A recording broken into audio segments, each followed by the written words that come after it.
Siamo qui per costruire ponti. Questo Matteo Renzi a margine dell'incontro con il leader russo Vladimir Putin a San Pietroburgo.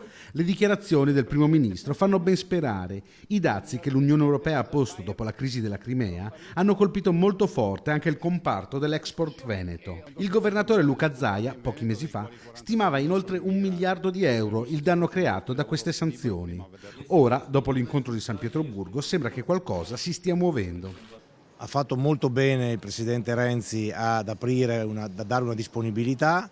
Ovviamente è fondamentale che anche la stessa Russia dia una disponibilità a rimuovere le cause che hanno originato le sanzioni, però per quanto riguarda il Veneto, che da tempo si sta battendo, abbiamo fatto moltissime riunioni anche in regione, moltissime riunioni a livello ministeriale, perché effettivamente, soprattutto in alcuni settori, penso in particolare al settore agroalimentare, questo tema delle sanzioni ha dato molti problemi alla nostra regione e quindi è importante che si apra una strada, auguriamoci che sia una strada positiva, che rapidamente si possa risolvere, e molto deve fare anche, oltre che il governo italiano, oltre che l'Unione Europea, oltre che gli Stati Uniti, molto deve fare anche la Russia per evitare che quelle cause che hanno originato le sanzioni si debbano ripetere.